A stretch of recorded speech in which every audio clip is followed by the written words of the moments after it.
मैं ये कहना चाह रही थी कि तुम्हें कल कॉन्फ्रेंस बुलाओ, मैं मीडिया से बात करना चाहती हूँ।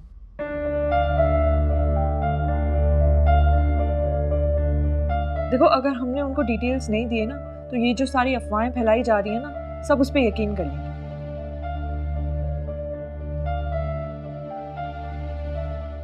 हाँ, जरूरी है, क्योंकि केस इस तरीके से खराब हो जाएगा।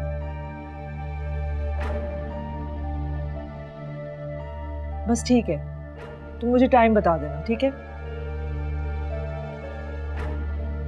Okay okay, bye. तब्बा, लोग कितनी झूठी खबरें फैलाते हैं, पूरे आर्टिकल्स लिख लेते हैं। तुम्हें नहीं लगता तुमने सोशल वर्क को कुछ ज्यादा ही सीरियस ले लिया? मैंने क्या सीरियस लिया है? मैं तो सिर्फ अपना काम कर रही हूँ। जहाँ तक हमें याद, बस थोड़ा वक्त गुजारने के लिए तुमने अपने पापा की ये लॉ फर्म ज्वाइन की थी, और अब लगता है शायद इससे अहम तुम्हारे लिए कुछ है ही नहीं। अशर, फिर मैं क्या करूँ? पापा के बाद वो जो कुछ भी करते थे वो सब मेरी जिम्मेदारी हो गई है ना, मैं उससे भाग तो नहीं सकती। नहीं, भाग नहीं सकती माहिन, पर तुम्हें नहीं लगता इसके अलावा तुम्हारी कुछ जिम्मेदारियां और भी हैं? जैसे कि? जैसे हम माहिन, हम।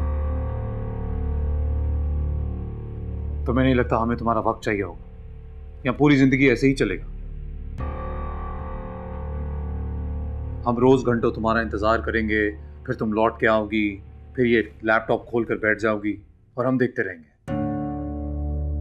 अशर, आई नो, जब मैं घर से जाती हूँ तो मुझे भी बुरा लगता है कि मैं आपको छोड़ के जा रही हूँ, लेकिन मैं क्या करूँ? लेकिन जो मेरा काम है, लोगों की मदद करना,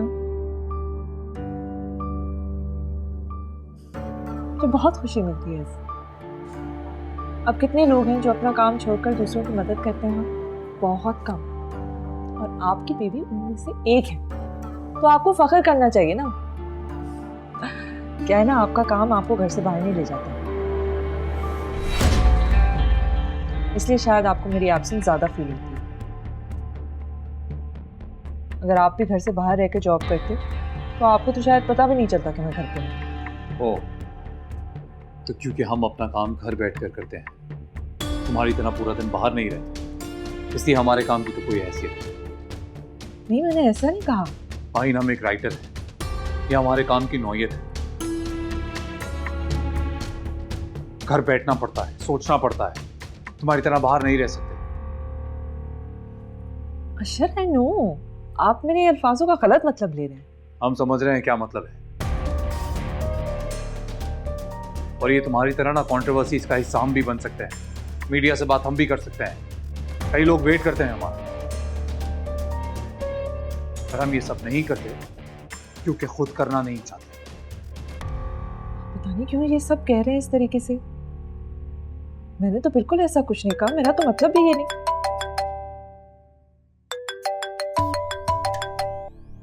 हेलो, हाँ, अच्छा, हाँ बताओ ना। ठीक है,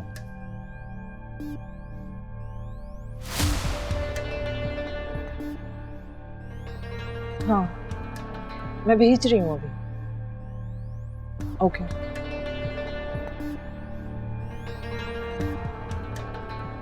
लाइट ऑफ कर दो प्लीज।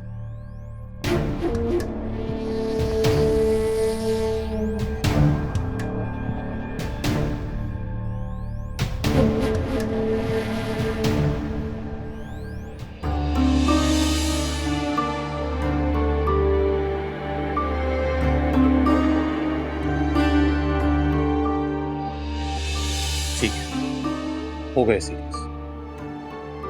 और सीरियस बात यह है कि अगर तुमसे हमारी बेटी संभाली नहीं जा रही तो हम ख्याल रख लेते हैं उसका।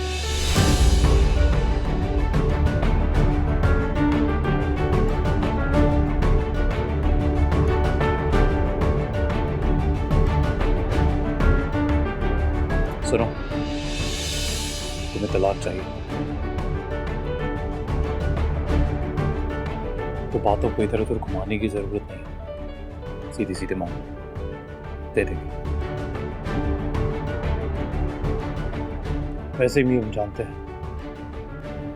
जैसी औरतों का एजेंडा तब तक पूरा नहीं होता जब तक वो तलाक ना ले।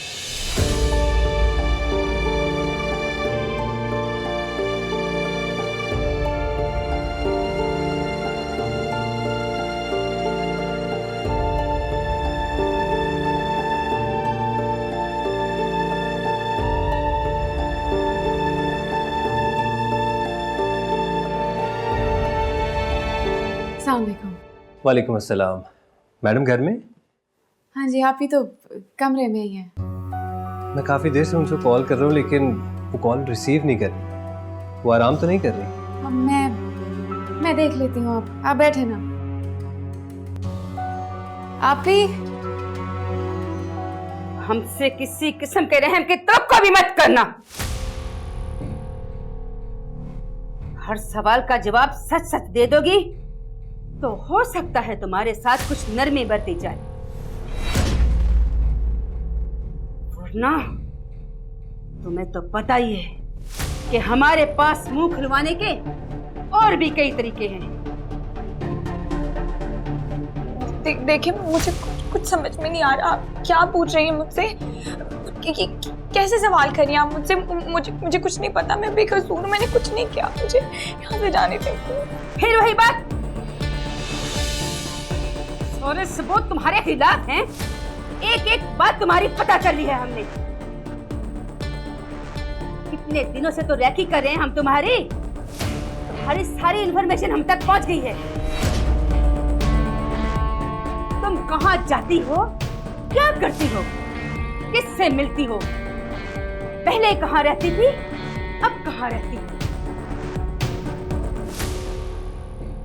एक एक बात का पता लगा लिया है हमने। चुप रहकर या झूठ बोलकर तुम बच नहीं सकती हो। तुम्हारे पास बचने का अब कोई रास्ता नहीं है। सीधी तरह बता दो, क्या दुश्मनी है तुम्हारी अशर इब्राहिम से? क्यों कत्ल करना चाहती हो तुम उन्हें?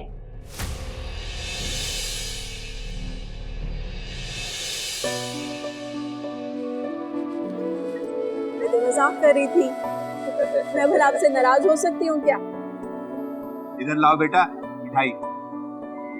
ये अच्छा जी, इसे मिठाई खिला रहे हैं, मुझे भी तो खिलाएं। तुम भी लो, क्यों भूखी मर रही हो?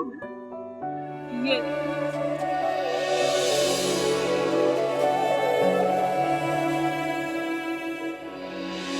मुझे भी तो बताएं, कौन है वो जिससे मिलने के लिए आप हर वक्त इतनी बेचैन रहते हैं? और जब मिलने का वक्त आता है तो आपकी खुशी का कोई ठिकाना ही नहीं होता। तुम क्या करोगी जान की मेरी जान?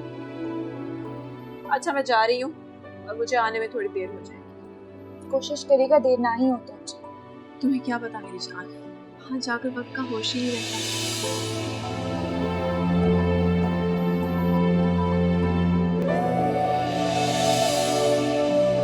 अशर सर कहाँ हैं आप? मैं कब से आपको कॉल कर रही हूँ, आप मेरा फोन क्यों नहीं रिसीव कर रहे? मेरा कसूर क्या है? आप प्लीज मुझे ये तो बता दें। प्लीज मेरा फोन सुन, मैं मर जाऊंगी।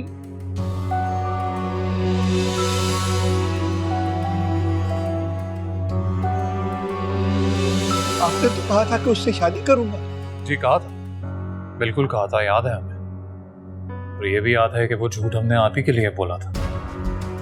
और बेटी आपकी पेट से थी, किसी को अगर पता चल जाता तो कोई चेहरा देखने आता आपका। ये गलत है। आप बात मानिए हमारी, अच्छा सा लड़का देखकर उसकी शादी कर दीजिए। चलते हैं।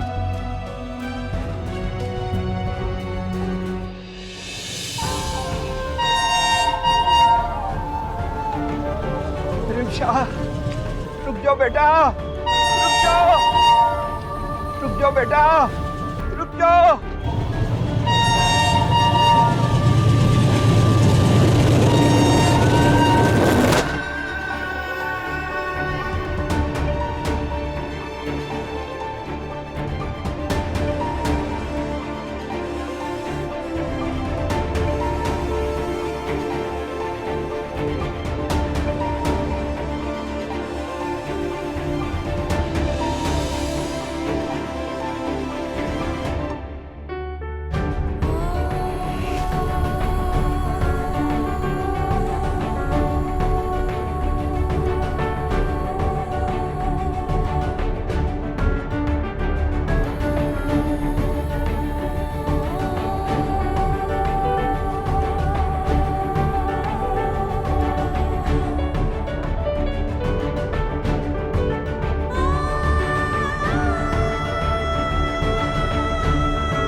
जवाब दो। अब क्या दुश्मनी है तुम्हारी अशर इब्राहिम से? क्यों कत्ल करना चाहती हो तुम उन्हें? और वो पिस्तौल का है जिससे अशर इब्राहिम पे हमला किया था तुमने? अब बोलो, जवाब दो मुझे। कुछ बताया उसने? सर नहीं सर, सर ये तो बड़े ढीठ हैं। इतने मारपीट के बावजूद भी कुछ नहीं पता। हर बात पर एक ही जवाब दे रही है, मुझे कुछ नहीं पता, मैंने कुछ नहीं किया। इस कुर्सी पे बैठ के कौन सच बोलता है? उसको ड्राइंग रूम की सैर करवाओ, तोते की तरह फर बोलेगी। ले जाओ इसे। नहीं इंस्पेक्टर साहब, मैंने कुछ नहीं किया, मैंने कुछ नहीं किया। प्लीज मुझे मत लेकर जाए। छोड़े मेरा हाथ, क्या करी? मैंने कुछ नहीं किया, मेरा कोई तो।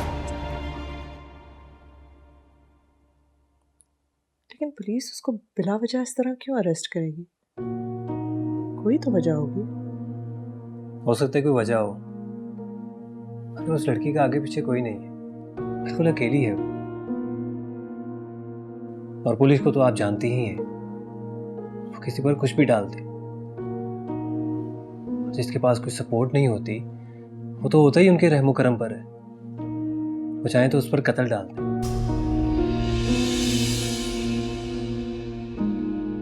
इसलिए मैं चाहता हूं कि हम उसकी मदद करें।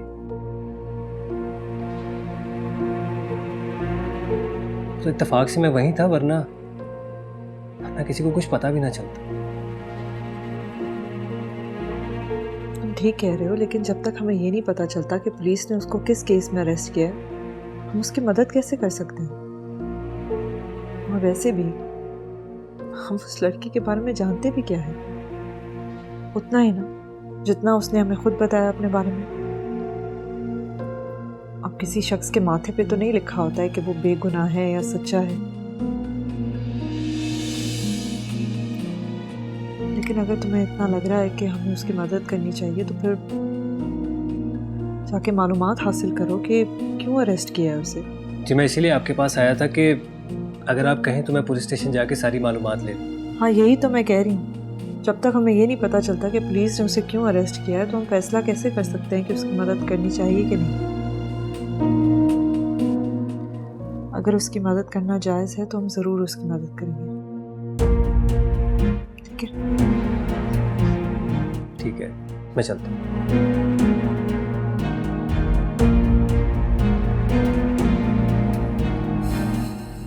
चलो जी, अब 30 मिनट में केक तैयार। आप बताओ ना, मेरे को कब पढ़ाओगी?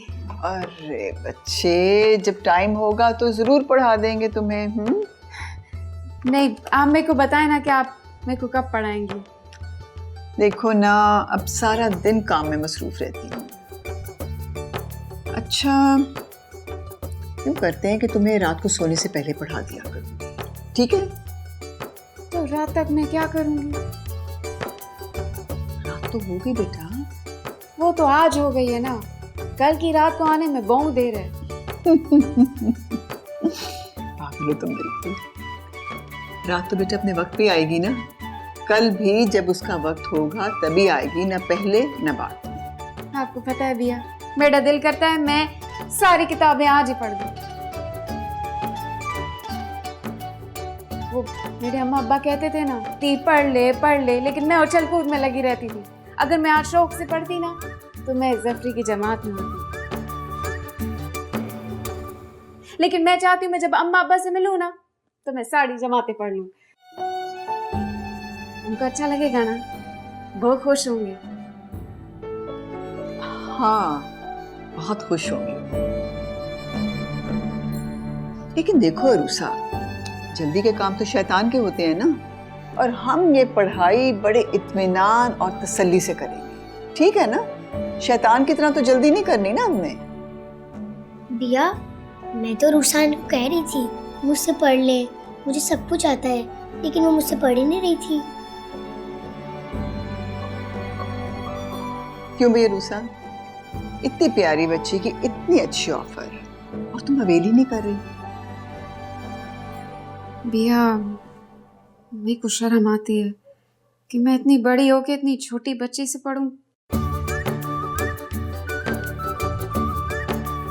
आप भी मेरे को पढ़ा देना। मेरी टीचर कहती है इंसान को हर अच्छी बात सीखनी चाहिए, छोटा या बड़ा नहीं देखना चाहिए। तुम्हारी टीचर तो बिल्कुल ठीक कहती है। अगर आपको मुझसे नहीं पढ़ना तो मत पढ़े, मुझे अपने होमवर्क करने होते हैं। अरे अरुषा, तुमने तो इतनी प्यारी बच्ची को नाराज कर दिया। हाँ, तुम्हें इसे मनाना पड़ेगा। जाओ मनाओ इसको। आप मेरे को कल नहीं, मेरे को आज रात ही पढ़ाइएगा। मैं आई। मरियम, ये भी बच्ची ही है। चल पेश हो साहब तो, चल जरा।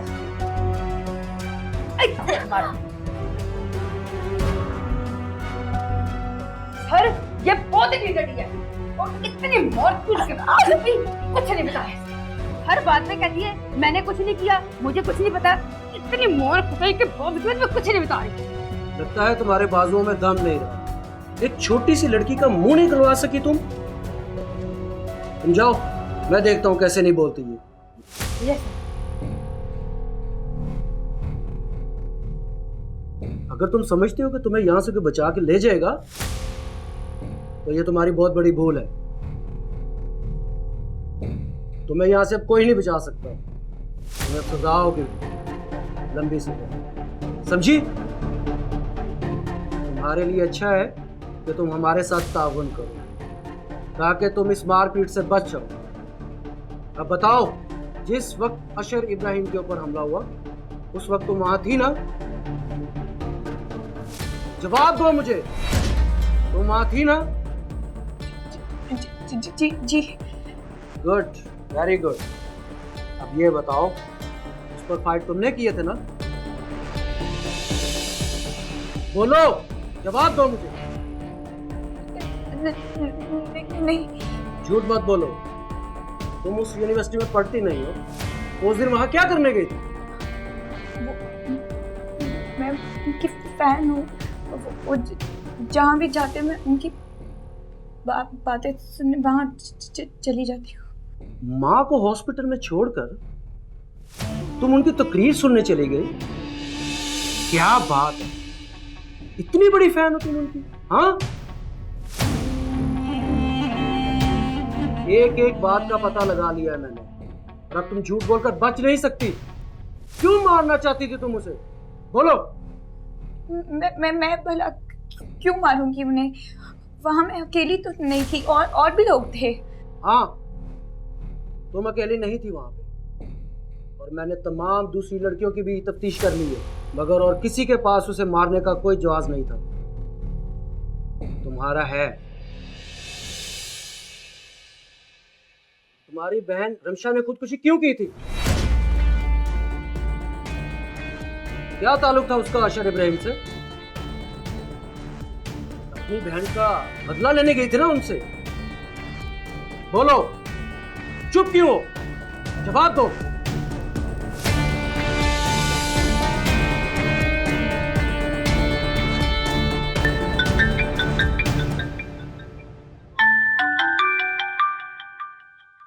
हेलो जी सर।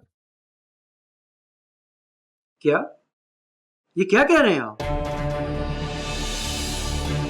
मगर सर ये केस तकरीबन हल हो गया है। लड़की के पास अशर इब्राहिम को कत्ल करने का रीजन है। सर सारी शहादतें उसके खिलाफ हैं, और मुझे यकीन है लड़की बहुत जल्द अपना जुर्म कबूल कर लेगी। सर बस थोड़ा सा टाइम दो। मगर सर आप भी समझने की कोशिश करें, हमने बड़ी वर्किंग के बाद इसको अरेस्ट किया है। मगर सर मीडिया को क्या जवाब देंगे? रोज कोई ना कोई इस केस के हवाले से पूछने आ जाता है। जी सर।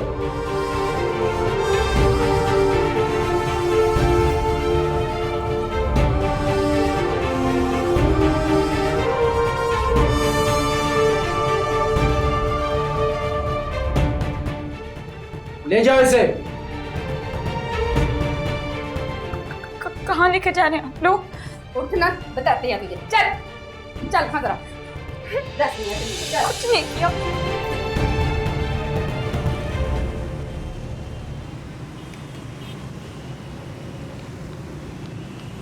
इस मुल्क में कोई कानून है भी या नहीं?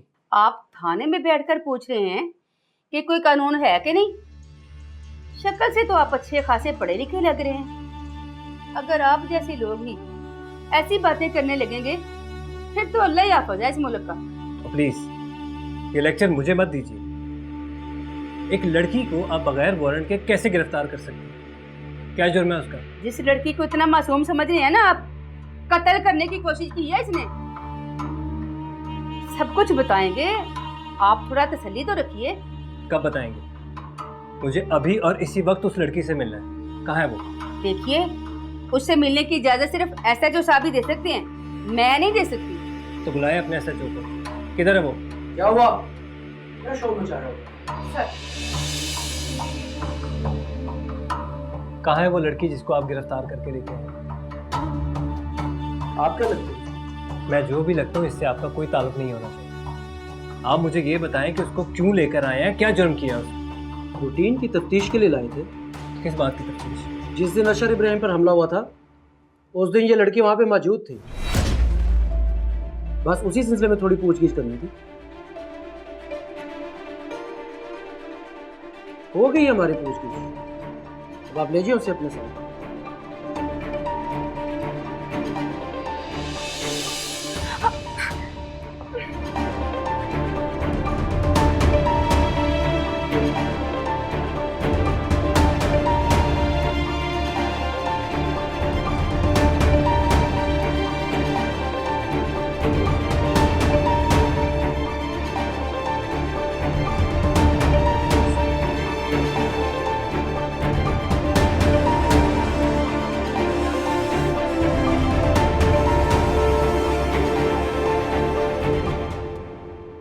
वो लड़की रमशा की बहन है यार, वही रमशा जिसने ट्रेन के नीचे आकर खुदकुशी कर ली थी। और तुम शायद ये नहीं जानते कि उसके बाप ने भी खुदकुशी कर ली थी। और जिस दिन तुम पर अटैक हुआ है उसी दिन उसी हॉस्पिटल में उसकी मां भी दम तोड़ गई, जिस हॉस्पिटल में तुम थे। बस इसीलिए पुलिस को उस लड़की पर शक है। पर ऐसा हो नहीं सकता। रमशा कई लड़कियों की तरह हमारी बस एक फैन थी। एक आध बार मुलाकात हुई थी उससे और उससे ज्यादा कोई ताल्लुक नहीं। तो उसकी बहन भला हम पर गोली क्यों चलाएगी? मैं कब कह रहा हूं कि उसने तुम पर गोली चलाई है या तुम्हें मारने की कोशिश की है। तो पुलिस को उस पर शक था, लेकिन अब पुलिस ने तफ्तीश करके उसे छोड़ दिया है। अगर ना छोड़ती तो कल तक तुम्हारी और रमशा की मुलाकातों की कहानी मीडिया तक पहुंच जाती और वो लोग नमक मिर्च लगाकर ऐसे पेश करते कि ये बात लोगों की जुबान का चटखारा बन जाती।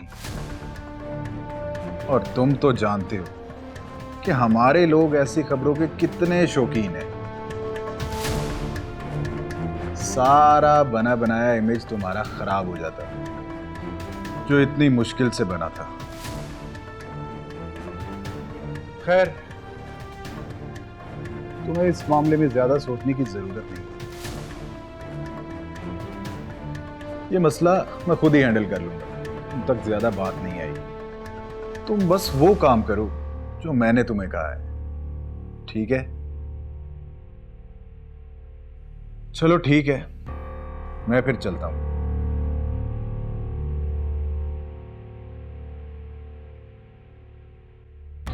वो लड़की रमशा की बहन है यार, वही रमशा जिसने ट्रेन के नीचे आकर खुदकुशी कर ली थी। मैं कुछ नहीं जानती। आप अभी मेरे साथ चलेंगे और मेरे बाबा से बात करेंगे। खुदा का वास्ते, मैं आपके आगे हाथ जोड़ती हूँ, मुझे बचा ले, मुझे बचा ले।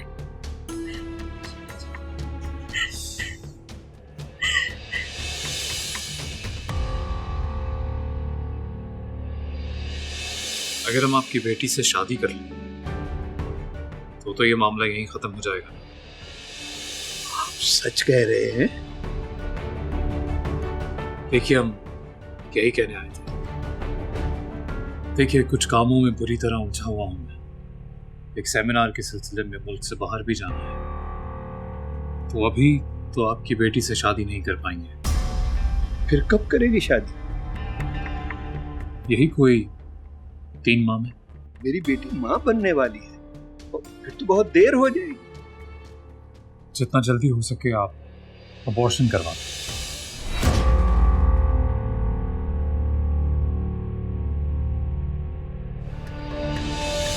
तुम बस अभी जो कहा है वो करो। डॉक्टर की बात सुनो। ठीक है, अगर आप यही चाहते हैं तो ठीक है।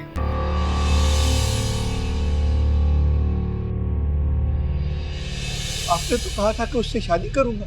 जी कहा था, बिल्कुल कहा था, याद है हमें। और ये भी याद है कि वो झूठ हमने आप ही के लिए बोला था। और बेटी आपकी पेट से थी, किसी को अगर पता चल जाता तो कोई चेहरा देखने आता आपका। ये गलत है। आप बात मानिए हमारी, अच्छा सा लड़का देखकर उसकी शादी कर दीजिए। चलते हैं।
हेलो जी मैडम। साजिद, मैं इतनी देर से तुम्हारे फ़ोन का इंतज़ार कर रही हूँ, तुमने फ़ोन करके कुछ बताया ही नहीं। क्या हुआ उस लड़की का? I am so sorry madam, मैं बस आपको थोड़ी देर में कॉल करने ही वाला था। तुमने पूछा उनसे क्यों अरेस्ट किया था उस लड़की को? मैडम उन्होंने छोड़ दिया सारा। अच्छा, तो फिर गिरफ्तार क्यों किया था?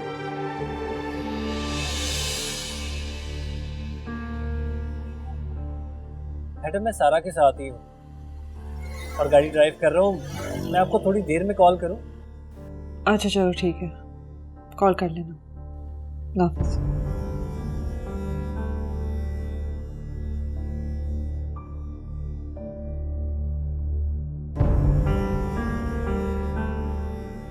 मैंने तो कहा था कि हॉस्पिटल चलते हैं। नहीं, मैं ठीक हूँ। चलो फिर मैं तुम्हें तुम्हारे घर तक छोड़ देता हूँ। नहीं, मैं चली जाऊँ।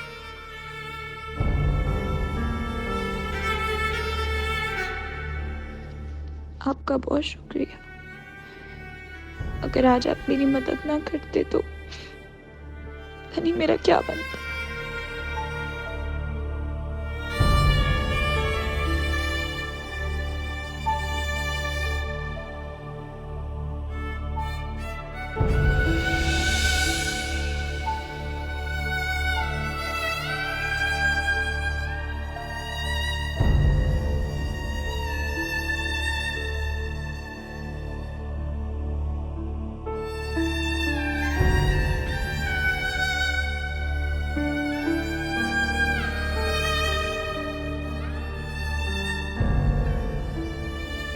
बाबा बहुत देर से पी रहे हैं, बस कर दे।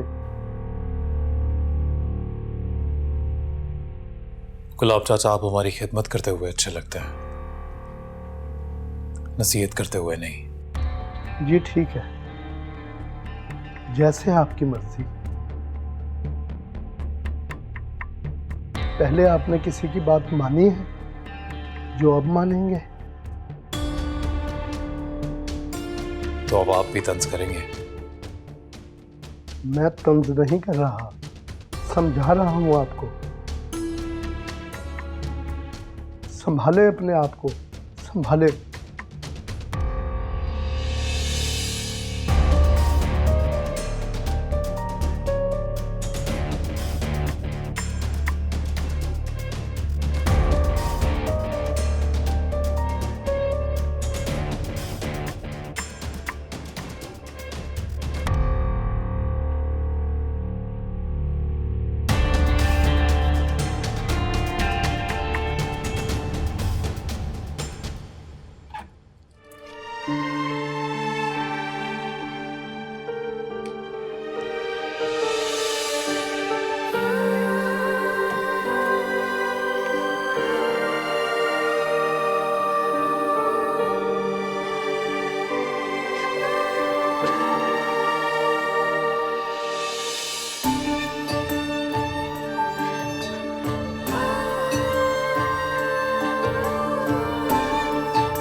मुझे तो लगता है किसी ने आपसे दुश्मनी की है। उसको पता है कि रिपोर्टर के कत्ल का इल्जाम छोटे साईं पे ही आएगा। साईं, उसने ये कत्ल किया ही इसलिए कि सरकार छोटे साईं पर आए उस कत्ल का इल्जाम।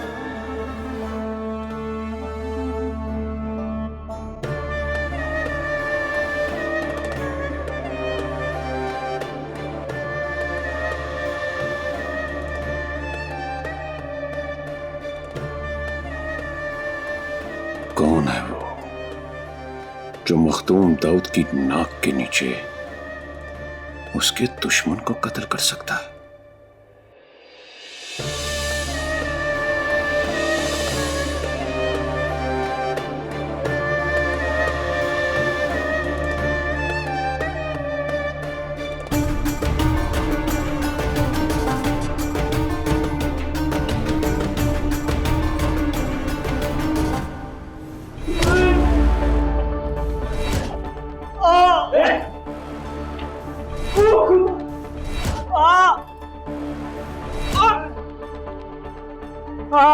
साईं, साईं हमें माफ कर दो, हमें नहीं पता, हमें कुछ नहीं पता साईं।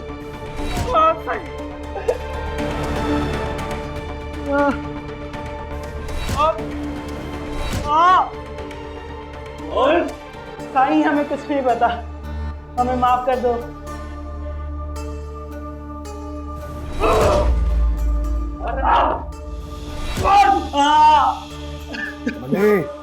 जी साईं।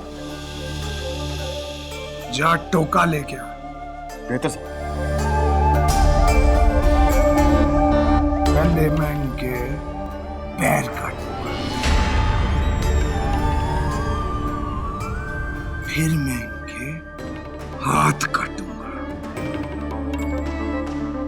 और अगर फिर भी ना इन्होंने बताया इनकी गर्दन काटूंगा। साईं हमें नहीं पता किसने मारा उसे, हमें हमारे बच्चों की कसम साईं हमें नहीं पता। और थानेदारा, तू तो कह रहा था कि ये रिपोर्टर की निगरानी कर रही है, मगर ये तो अपने बच्चों की कसम खा रहे हैं। तो बता किस पे यकीन करूं? साईं, साईं मेरी नौकरी आप पे कुर्बान। सही बकवास कर रहे हैं।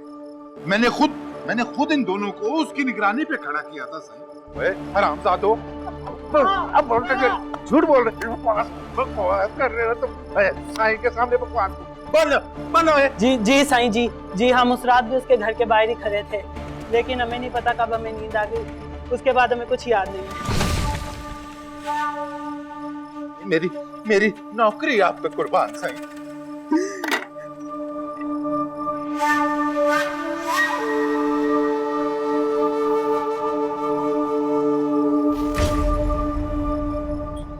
नींद आ गई थी तुझे? हाँ? नींद आ गई थी? फिर तो तेरी गलती नहीं है, क्योंकि नींद तो सूली पर भी आ जाती है। अब मैं तुम दोनों को ऐसा सुनाऊंगा, दोबारा कभी सोए नहीं।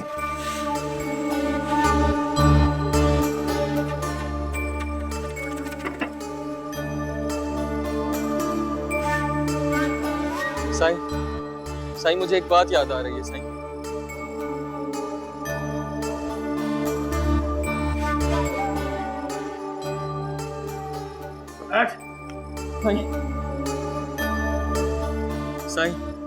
साईं उस रात जब हम दोनों वहां खड़े हुए थे।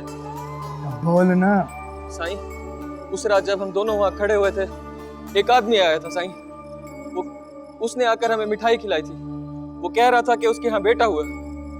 साईं मिठाई खाने के बाद हमें कुछ पता नहीं चला कब हमारी आंख लग गई। साईं मुझे लगता है उस मिठाई में हमें कुछ मिलाकर खिलाया था। कौन था वो? कौन था वो बंदा? बोल बता, कौन था वो बंदा? जानते हो उसको? नहीं साईं, पहली बार देखा था।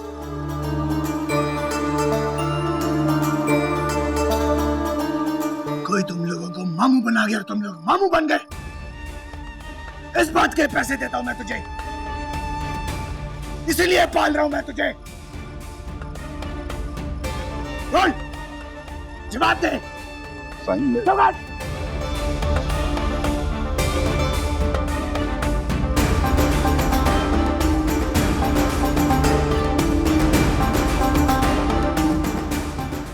मिठाई खा ली।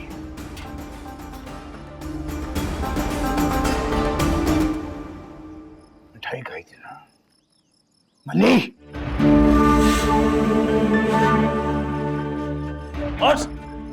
उठ बैठ इधर।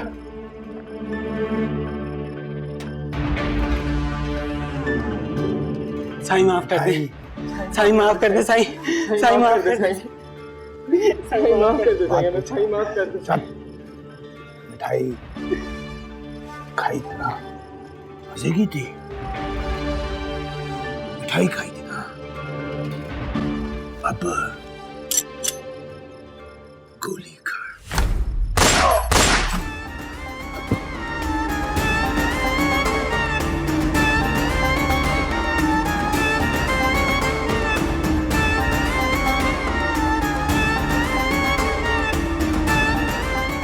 MLA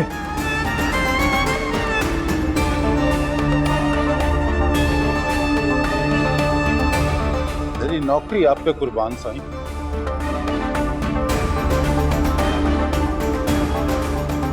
और साईं को ठंडाकर इसको मैं कर लेता हूँ।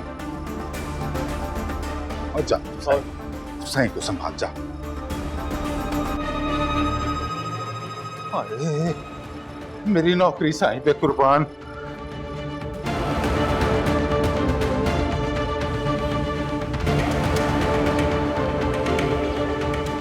माजिद और जाहिदा हमारी यूनिवर्सिटी के स्टूडेंट्स थे और वो हमारे दोस्त भी थे।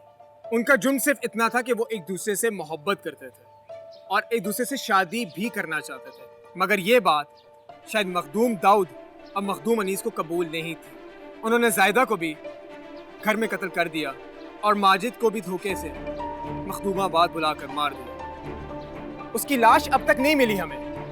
और सिर्फ ये नहीं, बल्कि उन्होंने उनकी खबर देने वाले एक लोकल जर्नलिस्ट को भी बहुत बेरहमी से कत्ल कर दिया। आज वो तीनों इस दुनिया में नहीं है, मगर उन्हें कत्ल करने वाले वो जालिम आज भी जिंदा है। कोई भी न्यूज़ चैनल, कोई भी एंकर उनके बारे में खबर देने को तैयार ही नहीं है। आज अगर उन तीनों को कोई इंसाफ दिला सकता है तो वो हम लोग हैं। हम उन जालिमों को सजा दिलवा सकते हैं। मेरी आप सबसे रिक्वेस्ट है कि मुझे इस चीज़ में आप लोग हेल्प आउट करें ताकि हम उन कातिलों को पकड़ सकें। हम सोशल मीडिया पे उन कातिलों के खिलाफ आवाज़ उठाकर जाहिदा और माजिद को इंसाफ दिला सकते हैं। हमारे पास टिकटॉक, फेसबुक, यूट्यूब ऐसे बहुत से सोशल मीडिया प्लेटफॉर्म्स हैं जिस पर हम अपनी आवाज़ उन लोगों तक पहुंचा सकते हैं जिन तक माजिद और मजलूम ज़हीर रिपोर्टर जैसे लोगों की चीखें नहीं पहुंचे। हमें एक दूसरे के साथ मिलकर जुल्म के खिलाफ तहरीक चलानी होगी।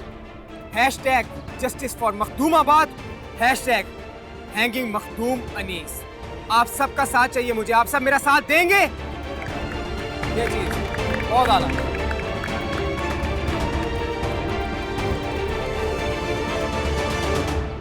बात अब बहुत बढ़ गई है पीर साहब। अभी तो जाहिदा और माजिद के कत्ल की खबर गर्म थी, उस पर ज़हीर रिपोर्टर की तस्वीर ने जल्दी पर तेल का काम किया है। मेरा तो यही कहना है कि इस दफा आप मखदूम अनीस को इलेक्शन लड़वाने का ख्याल दिल से निकाल दीजिए। ये कैसा मशवरा दे रहे हैं आप अच्छी तरह जानते हैं मुझे मिनिस्टर साहब, एक बार मखदूम दाऊद कोई फैसला ले ले तो फिर उसे बदलता नहीं है। पीर साहब, सियासत में फैसले बदलने पड़ते हैं। अब वो क्या कहते हैं, हाँ, यू टर्न। सियासत में यू टर्न लेने पड़ते हैं। बात अभी इतनी नहीं फैली, कंट्रोल की जा सकती है। जैसे ही आप अनाउंस करेंगे कि मखदूम अनीस इलेक्शन लड़ रहे, सारे मुर्दे जिंदा हो जाएंगे। पीर साहब, सियासत कोयलों की दलाली का नाम जरूर है। अगर इन सफेद कपड़ों पर कालक लग जाए तो कपड़े नहीं, बंदा बदलना पड़ता है। सच तो ये है कि मखदूम अनीस सियासत के काबिल नहीं, वो आपके नाम को भी डुबो देगा। क्या उसकी काबिलियत के लिए काफी नहीं है कि वो मखदूम दाऊद का बेटा है? क्या ये कम काबिलियत है? साईं, अगर आपको बुरा ना लगे तो एक मशवरा देना चाहता हूँ। समझ में आए तो मान लीजिएगा, नहीं तो आपकी मर्जी। साईं, अल्लाह ने आपको बड़ी इज्जत दी है, बड़ी पावर है। आप असेंबली में हो या ना हो, इससे कोई फर्क नहीं पड़ता। लेकिन पीर साहब, अगर आपको अपनी इज्जत कायम रखनी है तो आपको बड़ा फैसला करना होगा। इस बार किंग बनने की बजाय किंग मेकर बन जाइए। खिलाड़ी बनने की बजाय सिलेक्टर बन जाइए। मैं समझा नहीं, आप कहना क्या चाह रहे हैं? मेरा मशवरा यह है पीर साहब कि इस बार मखदूम शफकत शाह के बेटे मखदूम इल्ताफ को इलेक्शन लड़वा दें।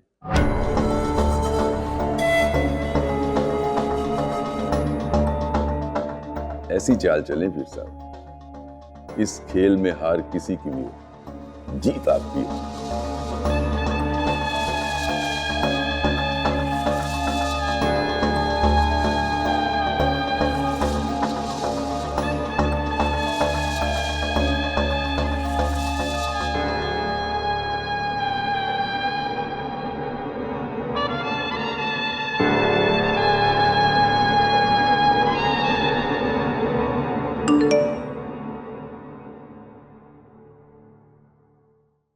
माजिद और जाहिदा हमारी यूनिवर्सिटी के स्टूडेंट्स थे।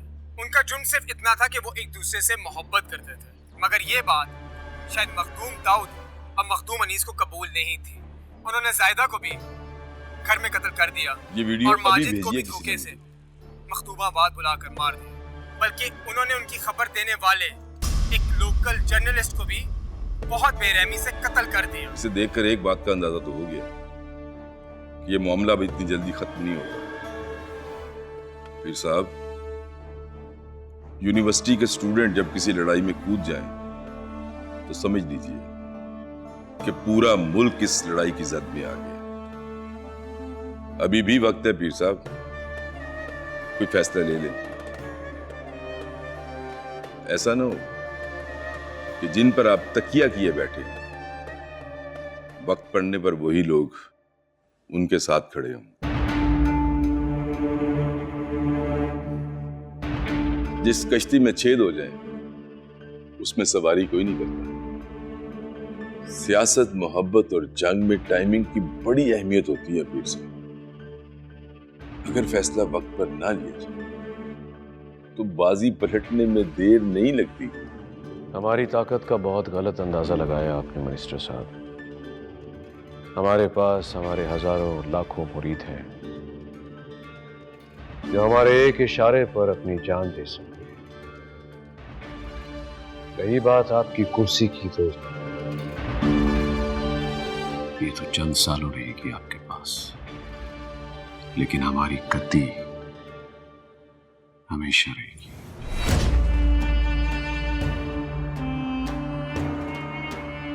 पीढ़ियां जितनी गुजरती जाएंगी इसकी ताकत में इजाफा होता रहेगा। अब बात कर लेते हैं पीर अनीस की। उसको तो हम इलेक्शन जरूर लड़वाएंगे, बल्कि जितवाएंगे भी। और हाँ मिनिस्टर साहब, आपकी मिनिस्ट्री भी दिलवाएंगे। अगर ऐसा हुआ तो हम खुद चलकर आएंगे आपको मुबारकबाद देने के लिए। तब आपसे मिठाई भी खाएंगे और अपनी शिकस्त को कबूल भी करेंगे। अब मुझे इजाजत दीजिए। जिंदगी रही मुलाकात जरूर होगी। मिनिस्टर साहब, अभी तो चंद लम्हे गुजरे और आप अपनी चीजें भूलना शुरू हो गए। आपका फोन।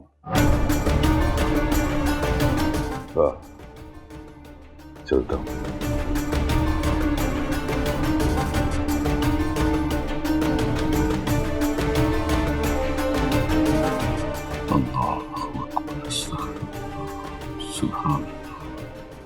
मैडम, केस की रिपोर्ट तो आपने देख ली है ना? हाँ, मैं अभी घर से ही पढ़ के आई हूँ। तुमने बहुत अच्छी रिपोर्ट तैयार की है साजिद। Thank you. इस रिपोर्ट का सारा क्रेडिट तो ज़हीर को जाता है। उसने काफ़ी हेल्प की थी मेरी तैयारी में, मगर अफसोस इसके पब्लिश होने से पहले उसे मार दिया गया। मुझे उसकी मौत का इतना दुख है। इतनी मेहनत की उसने इस केस पे, और फिर इसी केस के पीछे उसे अपनी जान भी देनी पड़ी। और दुख की तो ये बात है कि मेन स्ट्रीम मीडिया उसकी मौत को कवर भी नहीं कर रही। जी ठीक कह रही हैं आप। मेन स्ट्रीम में तो कोई खबर नहीं चली, लेकिन उसकी मौत ने सोशल मीडिया पर हंगामा बर्पा किया हुआ है। जो कैंपेन जफर और उसके दोस्तों ने चलाई थी वो इस वक्त ट्रेंडिंग में है। अच्छा, तो बहुत ज़बरदस्त बात है। जी, और इस वक्त अगर ये पब्लिश होगी तो इसका इम्पैक्ट भी बहुत ज़्यादा होगा। नहीं, इस वक्त हम ये रिपोर्ट पब्लिश नहीं कर सकते, क्योंकि अगर हमारे वेबसाइट पे ये रिपोर्ट आ गई तो मखदूम दाऊद कभी भी हमसे मिलने के लिए तैयार नहीं होंगे, और मुझे एक दफ़ा उनसे ज़रूर मिलना है। मैं 2-3 बार कोशिश कर चुका हूँ कि उनसे मुलाकात का वक्त मिल जाए, लेकिन हर बार यही जवाब मिलता है कि वो अभी किसी भी मीडिया वाले से नहीं मिलना चाहते। तुम अपनी कोशिश जारी रखो। सोशल मीडिया का प्रेशर उन्हें कभी ना कभी तो रिलीज करना पड़ेगा ना। माजिद के कुछ दोस्त उसकी गुमशुदगी का केस पीर अनीस के खिलाफ करवाना चाहते हैं। मुझे लगता है कि हमें उन्हें सपोर्ट करना चाहिए। हाँ, हम करेंगे, लेकिन अभी पीर दाऊद और पीर अनीस के खिलाफ हमारे पास कोई ठोस सबूत भी तो नहीं है। हमें पहले सबूत इकट्ठा करना है, वरना अगर हमने इसमें जल्दबाजी कर ली तो बच जाएंगे।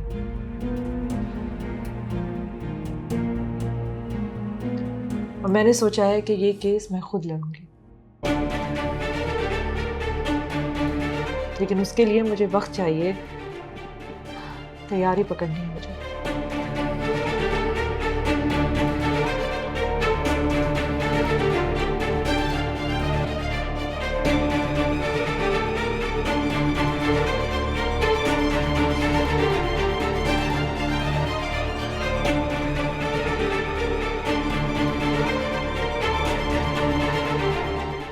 मेरी उम्मीद से ज़्यादा अच्छा रिस्पांस आ रहा है। इसका मतलब कि हम लोग कैंपेन बिल्कुल ठीक कर रहे हैं अगर हम लोग इसी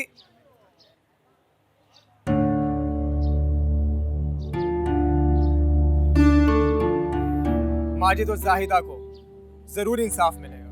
बस आप सब ने मेरे साथ रहना है और हिम्मत नहीं हारनी, ठीक है? ठीक है? ये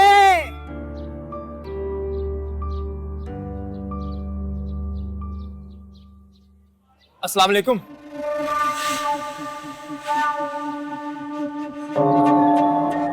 मैंने पहचाना नहीं आपको। मखदूम शफकत शाह का नाम तो सुना होगा। जी सुना है। आप कौन? मैं उनका बेटा हूँ, मखदूम अल्ताफ शाह। परेशान होने की जरूरत नहीं है, मुझे तुमसे एक जरूरी बात करनी है। अगर तुम्हारे पास वक्त है तो मेरे साथ चलो, कहीं बैठकर बात करते हैं। आपको जो भी कहना है आप यही कह सकते हैं। मैं इस वक्त आपके साथ कहीं नहीं जा सकता। सुना है कि यहाँ कैंटीन में चाय बहुत अच्छी मिलती है, चाय पे बात करें? तुमने बताया नहीं कि उस दिन पुलिस क्यों लेके गई थी सारा को आखिर? सॉरी मैडम, रात देर हो गई थी इसलिए आपको कॉल करना मुनासिब नहीं समझा। पुलिस का कहना है कि जब अशर साहब पे हमला हुआ था तो सारा वहीं थी, इसलिए रूटीन इन्वेस्टिगेशन के लिए थाने लेकर गए थे। अच्छा, ये तो बहुत अजीब बात है। जहाँ तक मुझे याद है तो उस दिन तो सारा की अम्मी हॉस्पिटल में थी, फिर सारा वहाँ कैसे हो सकती है? एक्चुअली वो अशर साहब की बहुत बड़ी फ़ैन है और आज तक उनका कोई शो मिस नहीं किया। उस दिन भी वो उनको सुनने के लिए वहाँ पर गई थी।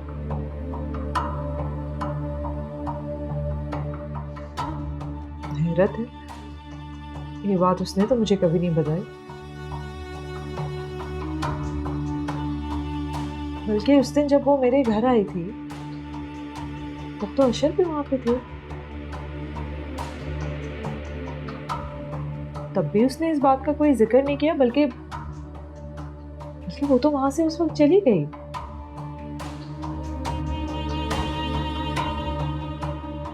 कुछ गड़बड़ तो है।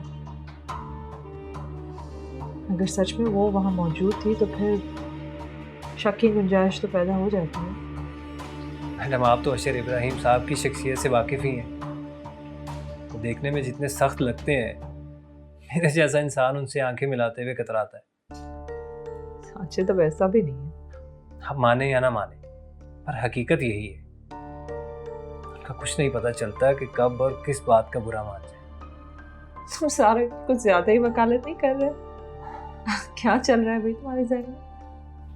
कुछ नहीं, सीरियसली कुछ नहीं चल रहा।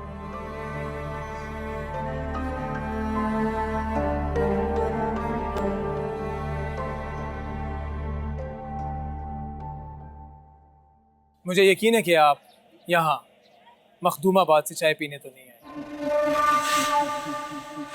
ठीक कह रहे हो तुम। फिर जो जरूरी बात आपने कहनी है वो आप कह दें। कहीं मखदूम दाऊद ने तो नहीं भेजा आपको? मखदूम दाऊद को अगर पता चल जाए कि मैं तुम्हारे पास आया हूँ तो वो जहीर की तरह मेरा भी कत्ल करवा दे। इतना हैरान क्यों हो रहे हो? जो शख्स गद्दी और कुर्सी के लिए मेरे बाप का कत्ल करवा सकता है, मेरा भी करवा सकता है। अगर आपकी जान को इतना ही खतरा है तो आप यहाँ क्यों आए? तुमसे हाथ मिलाने आए। जो लड़ाई मैं नहीं लड़ सका, वो लड़ाई तुम लड़ रहे हो।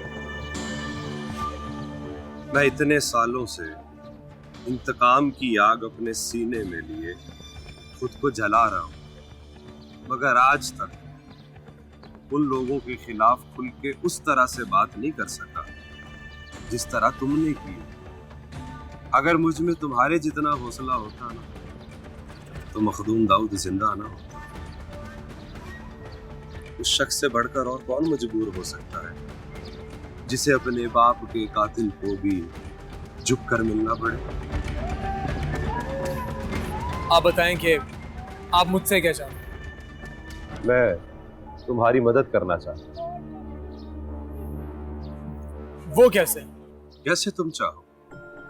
जो सपोर्ट तुम्हें चाहिए वो मैं तुम्हें दूंगा, मगर मैं ये चाहता हूँ कि ये लड़ाई मखदूम दाऊद के खात्मे तक खत्म ना हो।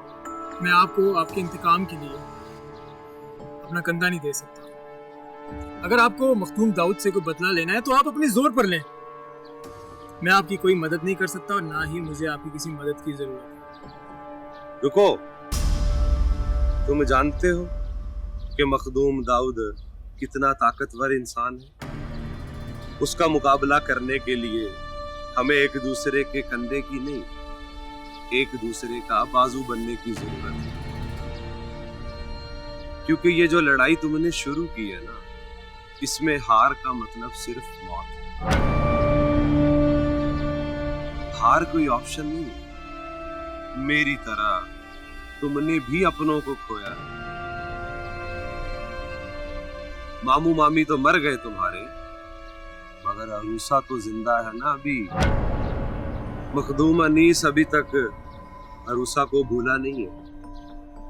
अगर तुम्हें अरूसा के साथ अपनी जिंदगी गुजारनी है तो मखदूम अनीस को उसके अंजाम तक पहुंचाना पड़ेगा। मैं जानता हूं कि अरूसा माहीन इब्राहिम के घर है, मगर वहां कब तक रहेगी? उसको एक ना एक दिन तो वहां से निकालोगे ना। उस दिन के बारे में सोचो। तुम अपने दोस्तों के साथ मिलकर जो कैंपेन चला रहे हो उसे और जोर से चलाओ। मैं सामने नहीं आ सकता, मेरी कुछ मजबूरी है, मगर हाँ, पीछे रहते हुए मैं तुम लोगों की हर मुमकिन मदद करूंगा। जो मुझसे हो सका तुम लोगों के लिए करूंगा।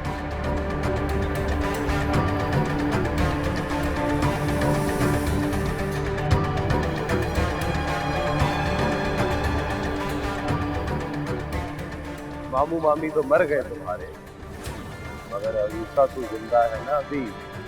मखदूम अनीस अभी तक अरूसा को भूला नहीं है। मैं जानता हूँ कि अरूसा माहीन इब्राहिम को है।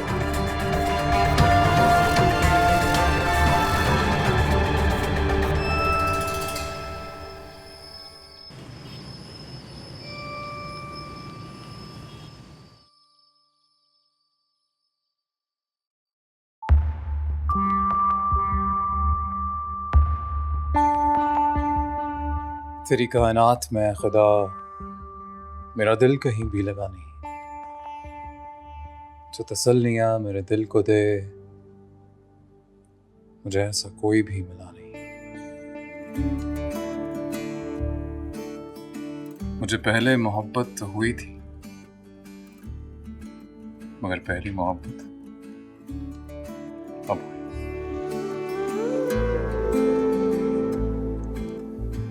कमाल है। ये शेर अगर हमने किसी महफिल में पढ़ा होता तो सुनने वालों ने वाह वाह करते करते आसमान सर पर उठा लेना था। और जिसके लिए लिखा है उसे सुनाया तो कोई रिस्पॉन्स ही नहीं, not even a single word. झूठी तारीफ ही कर देते। अच्छा, मुझसे हर वक्त ये अफसानी बातें नहीं होती। कभी-कभार हम कोई ऐसी भी बात कर सकते हैं कि दिन कैसा गुजरा, और भी बहुत सी चीजें हम डिस्कस कर सकते हैं।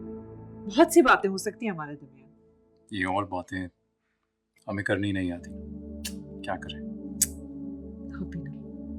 हम क्या किसी नॉर्मल कपल की तरह नहीं रह सकते?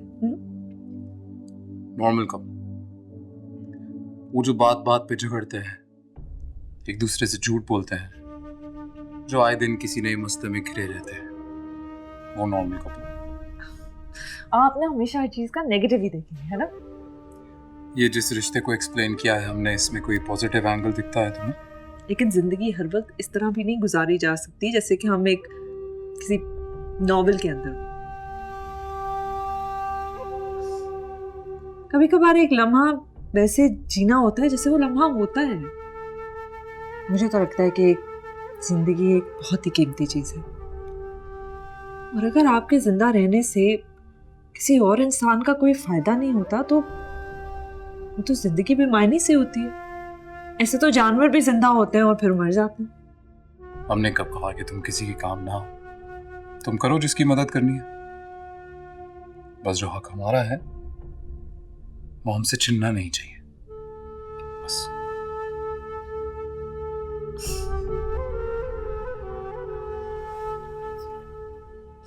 अच्छा चले, अब मैंने क्रीम लगा दिया, अब मुझे सुनाए अपना शेर। क्या सुना है?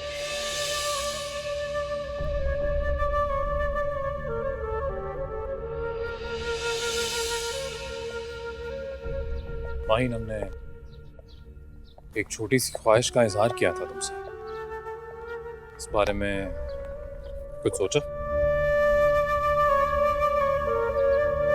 अशरफ, मैंने इसके बारे में बहुत सोचा, लेकिन अभी मैं दूसरा बच्चा नहीं पैदा कर सकती।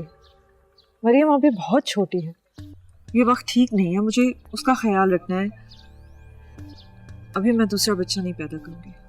यानी इतना बड़ा फैसला तुमने अकेले ही कर लिया? अशर, अगर उसे इस दुनिया में लाने की जिम्मेदारी मेरी है तो कब पैदा करना है, इस फैसले का भी तो हक आप मुझे देना। माइन, हम दो हैं, एक है ना,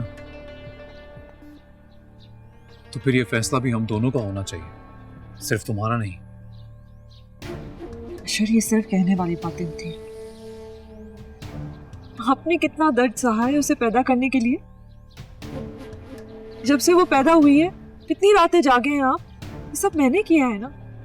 और मैं खुद जानती हूँ कि मैंने किस तरह जान पे खेल कर उसे पैदा किया है, और आप तो बिल्कुल भूल ही गए। मैं अभी उस ट्रॉमा से निकली ही नहीं हूँ और आप मुझे दोबारा आजमाइश में डालना चाह रहे हैं। माहिन, बच्चा एक औरत की तकमील है, और तुम्हें लगता है एक और बच्चा आ गया तो वो तुम्हारे लिए एक नई आजमाइश हो।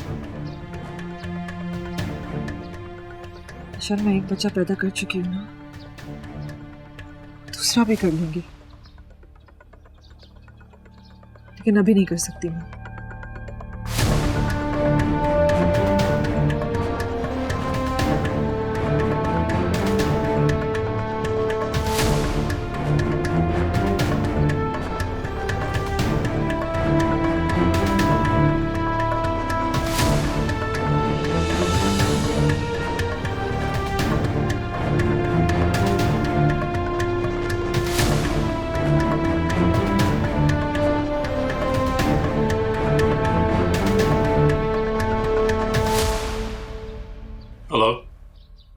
पापा, आप कहाँ हैं? इतने दिनों से मुझसे मिलने नहीं आए। सॉरी बेटा, पर बाबा आएंगे, जल्दी मिलने आएंगे आपको। पापा, आप आ जाएं, मैं आपको बहुत मिस कर रही हूँ। मरियम, आज नहीं आ पाएंगे, थोड़े बिजी हैं, पर आप प्रॉमिस कर रहे हैं कि कल जरूर आएंगे आपसे मिलने। पापा, क्या आपको मेरी याद नहीं आती? मुझसे मिलने का दिल नहीं करता? ऐसी बात नहीं है मरियम, बाबा आपको बहुत मिस करते हैं। तो आप मुझसे मिलने क्यों नहीं आते? आप मामा से नाराज हैं, उनसे बात ना करें, लेकिन मुझसे तो मिलने आया करें। अगर आप आज नहीं आए तो मैं आपसे कभी भी बात नहीं करूंगी, कभी भी नहीं। हेलो मरियम। जी अशर बेटा, कि मरियम तो तुमसे बहुत नाराज है, तुम्हें इसे मनाने के लिए घर आना पड़ेगा। इस तरह नहीं मानेगी। माहिन कहाँ है? माहिन तो अभी तक घर नहीं आई। फोन पे बात हुई थी उससे, कह रही थी कि आज कुछ ज्यादा बिजी है, थोड़ी लेट हो जाएगी। ठीक है, रखते हैं। अच्छा चलो बेटा, अल्लाह हाफिज।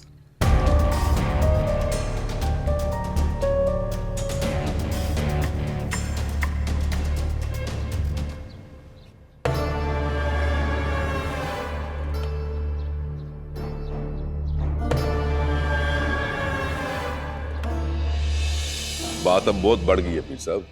अभी तो जायदा और माजिद के कत्ल की खबर गर्म थी, उस पर जहीर रिपोर्टर की तस्वीर ने जल्दी पर तेल का काम किया है। मेरा तो यही कहना है कि इस दफा आप मखदूम अनीस को इलेक्शन लड़वाने का ख्याल दिल से निकाल दीजिए। ये कैसा मशवरा दे रहे हैं आप अच्छी तरह जानते हैं मुझे मिनिस्टर साहब, एक बार मखदूम दाऊद कोई फैसला ले ले तो फिर उसे बदलता नहीं। पीर साहब, सियासत में फैसले बदलने पड़ते हैं। अब वो क्या कहते हैं, हाँ, यू टर्न। सियासत में यू टर्न लेने पड़ते हैं। बात अभी इतनी नहीं फैली, कंट्रोल की जा सकती है। जैसे ही आप अनाउंस करेंगे कि मखदूम अनीस इलेक्शन लड़ रहे हैं, सारे मुर्दे जिंदा हो जाएंगे।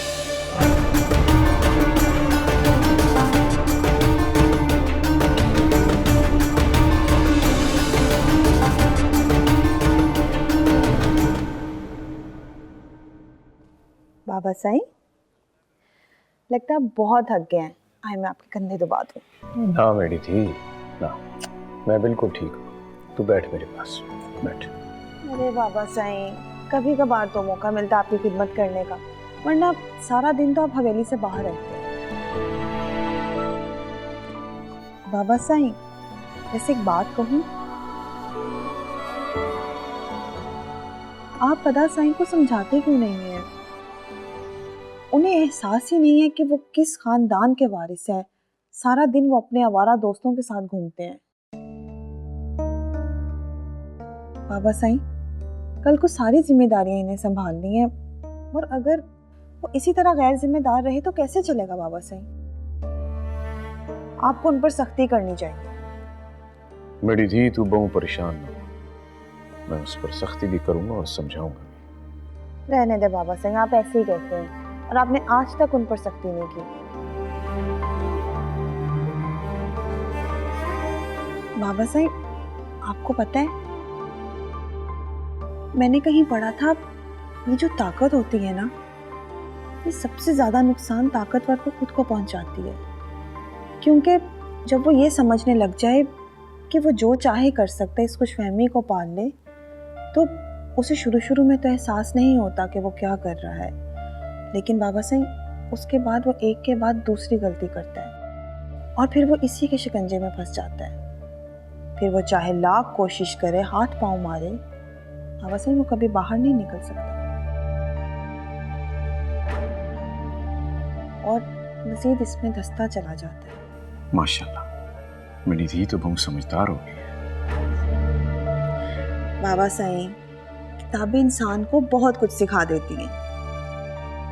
पर मैं तो अभी तक यही समझता था कि मेरी धी गुड्डी पटोलों के साथ खेलने के बारे में सोचती है, पर तू तो कमाल कर दिया मेरी धी। बाबा साईं, मैं तो अल्लाह साईं का शुक्र अदा करती हूँ कि शुक्र है मेरे बाबा साईं उन पीरों व डेरों की तरह नहीं है जो औरत को पाँव की जूती समझते हैं। ना मेरी धी, ना, मेरी धी पाँव की जूती नहीं, मेरे सर का ताज है।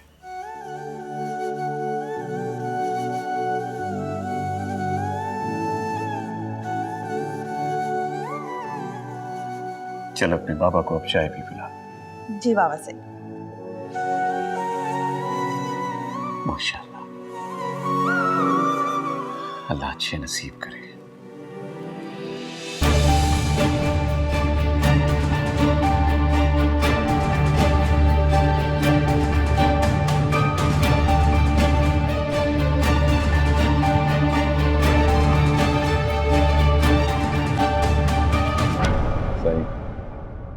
अगर आपको बुरा ना लगे तो एक मशवरा देना चाहता हूँ।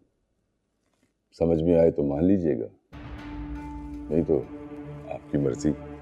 साई, अल्लाह ने आपको बड़ी इज्जत दी है, बड़ी पावर है। आप असेंबली में हो या ना हो, इससे कोई फर्क नहीं पड़ता। लेकिन पीर साहब, अगर आपको अपनी इज्जत कायम रखनी है तो आपको बड़ा फैसला करना होगा। इस बार किंग बनने की बजाय किंग मेकर बन जाइए, खिलाड़ी बनने की बजाय सिलेक्टर बन जाइए। मैं समझा नहीं, आप कहना क्या चाह रहे हैं? मेरा मशवरा ये है पीर साहब कि इस बार मखदूम शफकत शाह के बेटे मखदूम अल्ताफ को इलेक्शन लड़वा दिया।